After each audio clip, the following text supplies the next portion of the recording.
are the easy questions. Jonah Milburn, Jonia, last name Milburn, Milburn.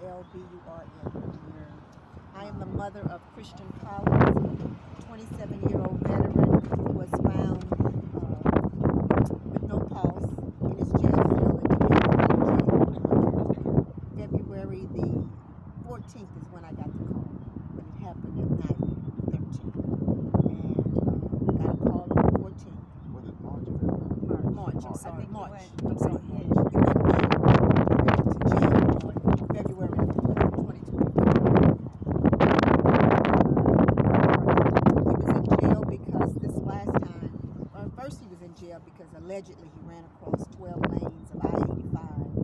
And at that point, after running across all 12 lanes of I-85, the police report states that he took his shoulder and damaged the police car. And he was charged with obstruction to government property. Once he ran across there, they tased him. He was over-tased and was in the hospital for 4 days. At that time, the doctor report stated that allegedly he got hit by the car. He said that he didn't know how. He never treated him for his shoulder injury. And he also had muscle breakdown. And according to the police, to the doctor, they called me several times and stated that either wrote a report to the judge asking for leniency on his sentencing and that he go to the VA to get help because he went to jail with the baby. And of course. When was that? So that was October 21? No, that was the previous time. He was in jail in December. Okay. That's when that happened. And then when he got out the end of January. And when he got out the end of January, that's when I had been fighting. Calling from the White House, being transferred to the VA system here, where I met this gentleman here who called sheriffs of other counties, we called the VA, the congressman office. I filed congressionals to try and get help to get my son transported from the jail to the VA, where the VA was going to receive him at 1013 and where he couldn't leave and get the help that he needed. Instead, the jail, DeKalb County Jail, sheriff, I went there to meet with the assistant there, lieutenants, and they told me that they couldn't transport him. However, a month later, not only did they transport him to the hospital, they transported him to the hospital unconscious, but not breathing, dead. He was gone. He wasn't no pulse, and they got him back to the hospital and they sustained a pulse. He had already, organs had already begun to shut down. He was brain dead at the time. And so we made the decision to take him off the machines. But just knowing that had they given him that very same ride to the VA hospital, my child would be alive. And to not only for a veteran, a young man who got out of high school, went to college for a year, and then chose to go and serve our country. And then not only was he discharged with an honorable discharge, 100% service connected, couldn't get the care that he needed, couldn't get a ride from the hospital, from the jail to the hospital so he could get the care that he needed. But yet a month and a half later, they took him there when he was dead. And I just feel like there's no reason that my son should have been dead in a jail cell. To have been there, who knows how long he was there before they even found him. Did they tell you what the police said it was had a medical emergency and they tried to perform something and they The medical director gave me a call at 8:04 the next morning on the 14th and told me that my son was found non-responsive in his cell and that the night before they'd taken him to the hospital and that he was there and it was critical. Called me back I called him back and told me he didn't have any information, so I called him back several hours later to find out where my son was, what was going on, and at that point is when he told me, you need to get here as soon as you can. I still have a problem with why did it take overnight? Why wasn't I contacted before? Why did it take them contacting me the next day? I had to come all the way from Houston to get to Atlanta to see my son. Not only that, they wouldn't allow us but 3 people in. His mother, myself, his mother, his father. He have 2 sisters.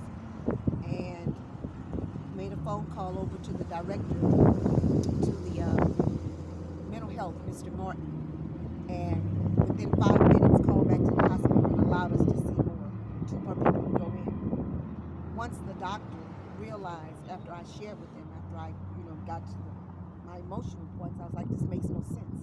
My son should not be here dead. Well, I have to make a decision to take him off of these machines. And all he needed was they were transported to the hospital 5 weeks before.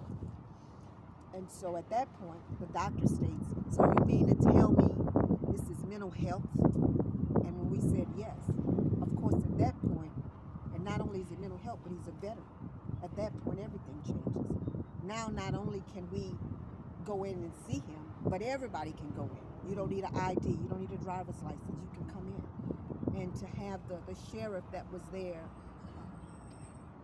I guess, guarding the body or whatever, because he was on what is it, maximum life support.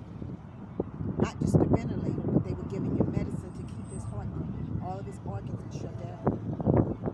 But yet there's somebody there, a guard standing there. And as she stated, I had no idea he was a veteran. He was one of the good ones. We didn't have any problems with him. I know him because my son had been in and out of jail for the last 3 years. And I have been back and forth to Atlanta, begging, pleading, just get my child some help. Mental health, yes. What did he have? Was it something from the military? Yes, when he came home on March 15, 2017, he wasn't the same person that I sent him. He wasn't. He was having issues. In fact, he had an episode the very same night. And he just been struggling since then. He witnessed his roommate have a massive heart attack, and it just sent him into crisis, and he never came back. He bounced back, was doing a little bit better, but he just never really came back. And they just began to, he went from trespassing, going to jail for trespassing on several occasions, snatching $100 out of the register at McDonald's with over $50,000 in his bank account. I mean, somebody that runs across 12 lanes of I-85, jumps the median, runs across 6 more lanes, and then takes your shoulder and rams it into a police car. That clearly tells you something's wrong. You don't take that person to jail. And you already know. They've already labeled. I've called from Houston on many occasions to do welfare checks, letting them know. The police report states, one of the police reports stated that it was a mental health call. So they knew that he had an issue. But rather than taking him to the hospital, they took him to jail. He died. How long he was in the Army? He enlisted when he was, 19? He enlisted right before he turned 18. Right before he turned 19. Graduated high school, 1 year of college, and enlisted. Yes, he's 100% service connected.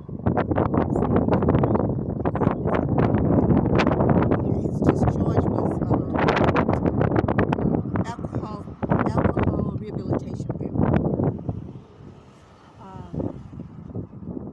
I can't think of any possible other thing you could have done to help him.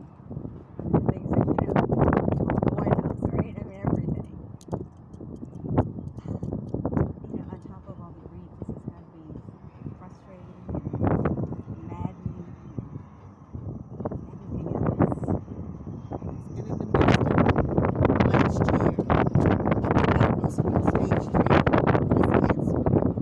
So I'm going through chemotherapy rate. I had 16 rounds of chemotherapy, 3 surgeries, and 24 rounds of radiation. I'm still going back and forth to Atlanta, trying to get my child support, calling over the phone, begging, pleading. To no avail, nothing happened. He said you're about to need I went to the VA to find out. We went there to inform him of what happened and to see if we could get where do we get a uniform to marry. Because against everything I wanted, because I had emotions about him being in the military, but he deserved it. He served our country. He gave his time. Not only did he give his time, but he gave his life because he came back a totally different person. So my thing was to his sisters, his father,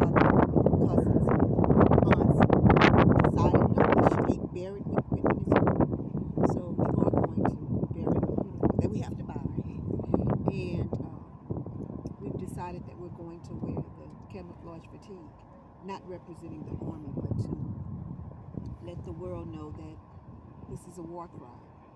This means war. My son, he can't come back, but there needs to be change. Change in these laws, changes where police handles not just veterans, but mental health. It's real. You don't take a mental health person to jail. When I was diagnosed with breast cancer, you can't put me in jail because I'm sick. They put me in the hospital. They gave me treatment. So that's the same thing with my son. He was sick. He needed help. And they refused. That's the real reason you wanted to talk to us, right? Get that point out. Yes. I've done stories like this before. I've heard the same thing from other parents. Do you think there hasn't been much change? Jails will say, oh, we have all these mental health programs now, but we're still hearing the stories. Yes, my son was not only was he one of the things that I went to the jail and one of the things that I'm petitioning for is to get him in the mental health. Get him into the mental health. Instead he was on the 8th floor, maximum security. And we went there today where there were windows broken and inmates are yelling out their phone numbers. Call and let these people know how they're treating us in here. It's not my child, but it could have been. That could have been my child crying out and calling out to somebody to help him. Nobody was there.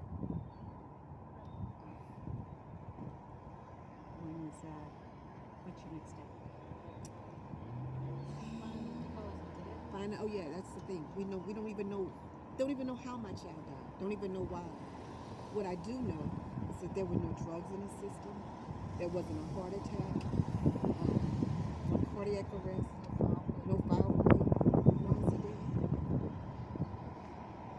Are they doing an autopsy? Are they doing? They have the they told me an investigator called me and stated that they're investigating. I'm still here in Atlanta. Can't even arrange to have my son's body picked up because we don't have access to it.